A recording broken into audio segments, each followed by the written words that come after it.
नमस्कार, मैं हूँ अर्चना त्यागी। एक बार फिर से आपके साथ हिंदी लेखक परिवार के मंच पर।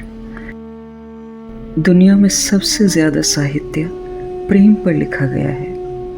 यह प्रेम ही है जिसके होने से दुनिया हसीन है, पर जिसके न होने से सारी दुनिया गमगीन है। आखिर यह प्रेम हमेशा बना क्यों नहीं रहता? किस कारण से प्रेम छूट जाता है? ऐसे सवालों की परतें खोलती कहानी है एक था पेड़, एक थी लड़की।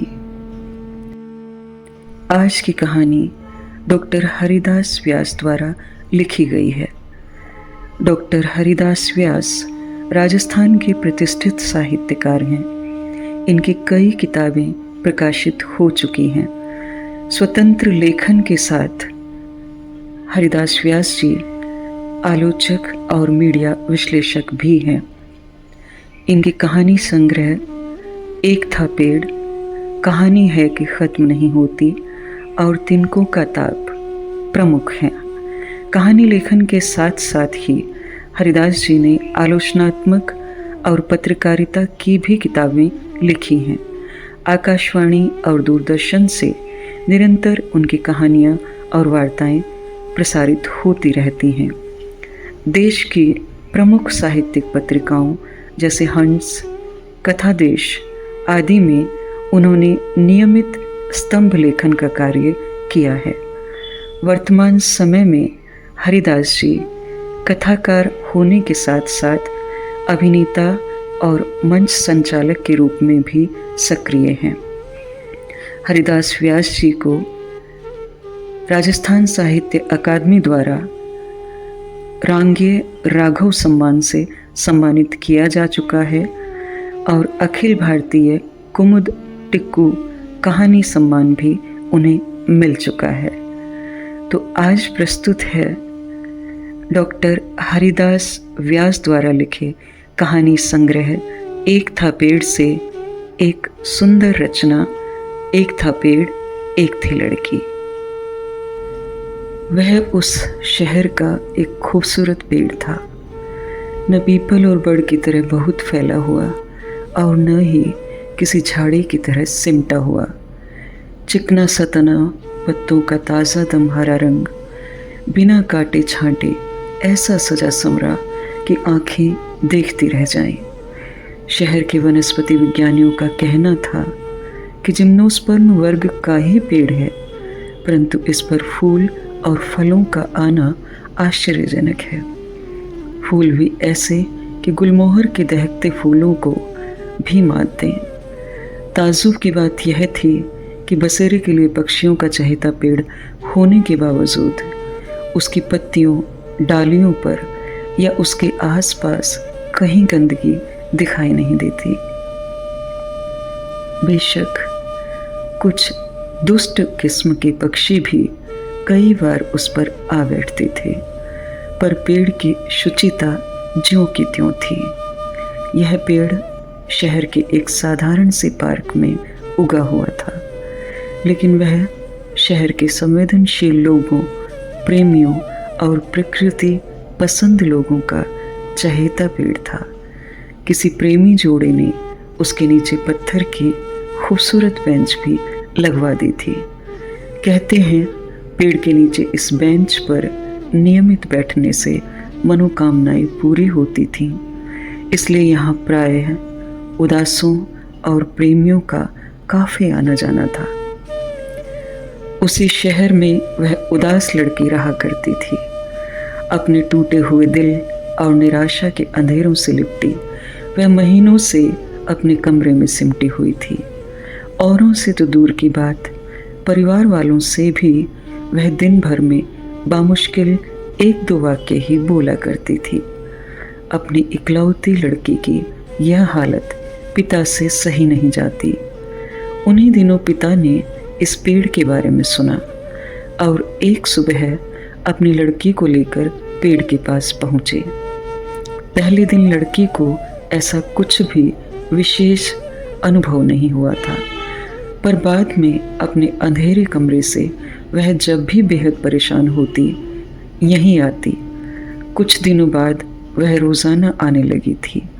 वह पेड़ को छूती, उसकी पत्तियों को सहलाती, बेंच पर बैठती, कई बार गुनगुनाती, पेड़ से बातें करती, बहुत धीमे स्वरों और कम शब्दों में। पेड़ से उसकी पहचान इतनी गहरी हो गई थी कि पेड़ की हर हलचल, खुशबू, पत्तियों की सरसराहट तक से वह वाकिफ हो चुकी थी। शायद इसी कारण उसे तब भी आश्चर्य नहीं हुआ जब एक शाम वह अकेली बैठी बीती बातों के कारण उदास हो ही रही थी कि पेड़ की डालियां झुककर उसके बिल्कुल चेहरे के पास आ गई और पेड़ बोला, "ऐ उदास लड़की, तुम बहुत प्यारी और अद्भुत हो। अपनी खूबियां पहचानो, मैं हर कदम पर हर पल तुम्हारे साथ हूँ।" लड़की ने पत्तियों को अपनी हथेलियों में ले लिया और आनंद से उसकी आंखें बंद हो गईं। पेड़ ने बताया कि वह पहली बार उससे ही बोला है। बोलना आने के बावजूद बोलने की कभी इच्छा ही नहीं हुई। बहुत से लोग उसकी छाया तले बैठे हैं, बहुतों की कामनाएं पूरी की हैं, पर तुमसे पता नहीं कैसा जुड़ाव महसूस होता है। पहले ही दिन तुम्हारी उदास सूरत को देख मैं खुद विचलित हो गया और तुम्हें खुश देखने के लिए जतन करने लगा। पेड़ की बातों से लड़की खुशी और गर्व से भर गई। उस दिन से लड़की पेड़ के बताए काम सीखने लगी, किताबें पढ़ने लगी, पेड़ के बताए विषयों पर सामग्री जुटाने लगी, परीक्षाओं की तैयारी करने लगी।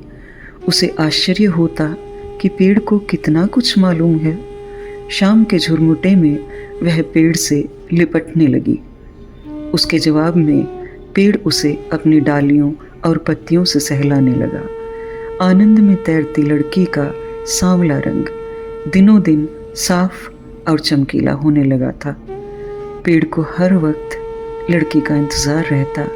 कोई ध्यान से देखता तो तुरंत जान जाता कि लड़की के आते ही पेड़ के पत्तों, फूलों और फलों में कैसी चमक आ जाती है। लड़की भी हर पल पेड़ के पास जाने की जुगत करती रहती। दुनिया भर की बातें होती थीं दोनों के बीच। पेड़ अपनी छाया में बैठने वाले कई जोड़ों की अंतरंग बातें बताता, अपने अनुभव, अपने विश्लेषण बताता, लड़कियों की चालाकियां और दबी भूख बताता। लड़की सुनकर शर्मा जाती, पर फिर नाराज होकर पेड़ से कहती, "तुम्हें क्यों है ये सब जानकारियां? तुम क्यों लड़कियों के बारे में इतना जानते हो? अब तुम नहीं जानोगे ऐसी बातें, बल्कि अब अपनी छाया में लड़कियों को बैठने ही नहीं दोगे।" लड़के के मुंह से ये बातें सुन पेड़ सकपका गया। कुछ पलों बाद लड़की का चेहरा ऊपर उठाते हुए बोला, "सुनो, मैंने लोगों के मुंह से एक शब्द सुना था, पजेसिव। इस शब्द का ठीक अर्थ आज समझा हूं, इसलिए अब मैं तुमसे पूछ रहा हूं, क्या तुम मुझसे प्रेम करती हो?" लड़की की गर्दन शर्म से झुक गई। उसने धीरे से सिर हिलाकर कहा, "हाँ।" पेड़ ने लड़की का चेहरा फिर ऊपर उठाते हुए पूछा, "तुम मुझसे शादी करोगी?" लड़की ने झपझपाती आंखों से देखा। पेड़ लड़की की आंखों में दिखाई दे रहा सवाल समझ रहा था। उसकी दोनों बाहें पकड़ते हुए बोला, "तुम चौंकना मत, चीखना भी मत। मैं आज तुम्हें यह राज की बात बता रहा हूँ। मैं आदमी भी बन सकता हूँ, बाकायदा आदमी।" लड़की एक बारगी सचमुच कांप गई और फिर खुशी से थरथराते हुए फटी आंखों से बोली, "सच? बताओ। मेरा मतलब आदमी बनो, जल्दी बनो प्लीज, जल्दी, वरना अब मेरा दम घुट जाएगा।" पेड़ ने उसके मुंह पर हाथ रखते हुए कहा, "शांत हो जाओ, खुद पर काबू रखो और मेरी बात गौर से सुनो। मैं जिस भी दिन आदमी बनूंगा, उस दिन से मेरी उम्र 30 बरस होगी। मैं 40 बरस पुराना पेड़ हूँ। इसी उम्र का मैं आदमी बनूंगा और अगले 30 बरस तक जीऊंगा। लड़की तुरंत बोली, मुझे मंजूर है, बिल्कुल मंजूर है, मैं तुमसे ही शादी करूंगी, तुम जल्दी से आदमी बन जाओ। वह अप्रैल की एक गर्म दोपहरी थी। चारों ओर सन्नाटा छाया था। पेड़ की डालियां बिन हवा के हिलने लगीं। पत्तियों का रंग एक बार बहुत चमकीला होकर मध्यम हुआ। लाल दहकते फूल लड़की के पैरों के पास आ गिरे। फूलों को देखकर उसने जब नजरें उठाई तो सामने एक आदमी खड़ा था, मुस्कुराता हुआ, आंखों में जीवन की चमक, चमकते काले बाल। बेशक कसरती बदन नहीं, पर सामान्य से कुछ ऊंचे कद पर सब कुछ फब रहा था। ललाट पर त्रिकुटी अनुभव का आभास दे रही थी। लड़की जोर से लिपट गई। तय हुआ वे आज ही शाम शादी करेंगे। लड़की घर जाकर तैयार हो घंटे भर बाद ही नियत जगह पर पहुंच गई। आदमी बने पेड़ ने बाजार से चूड़ियां खरीदी। सूरज जब ढल रहा था, लड़की को चूड़ी पहनाई। लड़की ने झुककर पैर छुए। पेड़ ने उसे तुरंत उठा सीने से लगाया। उसी शाम यह तय हुआ कि लड़की कुछ दिनों बाद होने वाला इंटरव्यू दे दे, उसके बाद दोनों बाकायदा साथ रहेंगे। बस तब तक लड़की हमेशा की तरह पेड़ के पास आती रहेगी। लड़की जब आएगी तब पेड़ आदमी बन जाएगा, लड़की को प्यार करेगा, और जब वह चली जाएगी तब वह फिर पेड़ बन जाएगा। पर खबरदार जो किसी लड़की को अपनी छाया में भी बैठने दिया। पेड़ ने याद दिलाया, 30 बरस ध्यान रहेंगे ना? लड़की ने मुस्कुरा कर कहा, हाँ मेरे प्यारे पति, अब हमारी शादी तो हो ही चुकी है, बस कुछ ही समय की बात है। ठीक है। लड़की का आत्मविश्वास देखकर पेड़ और हरा भरा हो गया। वे दोनों हर रोज मिलते। पेड़ आदमी बनता, वे घूमते, प्यार करते, रात को चकवा चकवी की तरह अलग हो जाते। लड़की खुशी से चहक रही थी। पेड़ की नींदें हवा हो गई थी। रात को जब दूसरे पेड़ मजे से ऊँघते थे, वह लड़की के ख्यालों में खोया हुआ सुबह होने और लड़की से मिलने के इंतज़ार में पल भर के लिए भी पलक नहीं झपका पाता। वह ज़मीन की गहराई से अपना भोजन पानी जुटाने की कोशिशें भी नहीं करता था। अब वह लड़की के लिए एक अच्छा सा घर और कुछ रुपया पैसा जुटाने की जुगत कर रहा था। लड़की को इंटरव्यू में सफलता मिले, इसके लिए पेड़ ने अपनी तरह से दुआएं मांगी। लड़की पर घबराहट हावी थी। वह इस सरकारी नौकरी को हर हाल में हासिल करना चाहती थी। उसकी नसें हर दम तनी रहती थीं।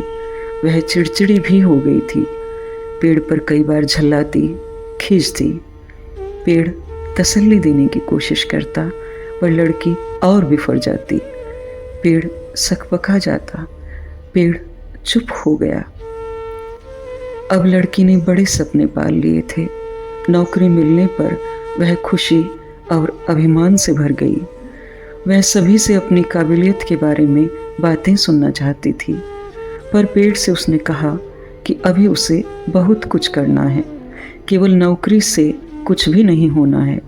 उसकी जिस विभाग में नौकरी लगी है, उसका काम निजी तौर पर भी किया जा सकता है। पेड़ चुप था। लड़की ने सचमुच कर दिखाया। वह कुछ ही दिनों में शहर की नामी हस्ती बन गई। उसकी कंसल्टेंसी का काम परवान चढ़ता गया। लड़की के चेहरे पर सुख पसरने लगा। अपनी व्यस्तता उसे पुरसकून कर देती थी। हाँ, अब पेड़ से रोज मिलना संभव नहीं था। अब वह मिलने पर भी ज़्यादा देर रुक नहीं पाती। कुछ समय बाद लड़की ने कार खरीदी। बड़ा सा बंगला भी खरीदा। उसने पेड़ को 2-3 बार कार में घुमाया। मकान के मुहूर्त पर भी बुलाया। अपने बगीचे में पौधे भी उसने पेड़ की राय से लगवाए। इस बार बहुत दिनों बाद लड़की पेड़ के पास पहुंची। अगर वह पत्थर की बेंच लगी न होती तो लड़की शायद पेड़ को पहचान ही नहीं पाती। वह पेड़ पर एकदम गुस्सा हो गई। क्या हाल बना रखा है अपना? एकदम बदरंग दिखाई दे रहे हो। क्यों मुझे परेशान कर रहे हो? एक तरफ काम का बोझ, दूसरी ओर घर वालों की मांगी। तुम तो कम से कम अपना ध्यान रखो। एक तुम ही से तो मैं आशा रख सकती हूँ। लड़की की आंखों में पानी आ गया। पेड़ फिर भी चुप रहा। लड़की भुनभुनाती हुई चली गई। उसके बाद तो लड़की बेहद व्यस्त हो गई। वह काफ़ी समय तक पेड़ के पास नहीं जा पाई, और जब गई तो वह सचमुच चकरा गई। केवल पत्थर की बेंच थी। पेड़ की जगह एक गड्ढा खुदा हुआ था। लोगों ने ही बताया कि पेड़ सूख कर ठुंड हो गया था। नगर निगम वालों ने उसे कटवा कर लकड़ी बेच दी। बड़ी उम्दा किस्म की लकड़ी थी, खूब महंगी बिकी। लड़की की आंखों में आंसू आ गए। वह भुनभुना रही थी, धोखेबाज, एक तुम ही पर तो मैं भरोसा रखती थी। तुमने कुछ भी नहीं सोचा कि मेरा क्या होगा, मेरा जरा भी विचार नहीं किया। कहते हैं उस स्थान पर लड़की फिर कभी नहीं गई। पेड़ की जगह अब भी गड्ढा खुदा है और पत्थर की बेंच पर धूल की मोटी परत जमी रहती है। यह थी डॉक्टर हरिदास व्यास द्वारा लिखी कहानी एक था पेड़ एक थी लड़की। मेरी आवाज़ में यह कहानी अगर आपको पसंद आती है तो कमेंट बॉक्स में अवश्य लिखें। कहानी को लाइक करें, कमेंट करें और साझा करें। मैं अर्चना त्यागी अब आपसे विदा लेती हूँ। फिर मिलते हैं एक और नई कहानी के साथ, बेहतरीन कहानियों के सफ़र में। धन्यवाद। अगर आपको रचना पसंद आती है तो लाइक और कमेंट्स ज़रूर करें और शेयर कीजिए।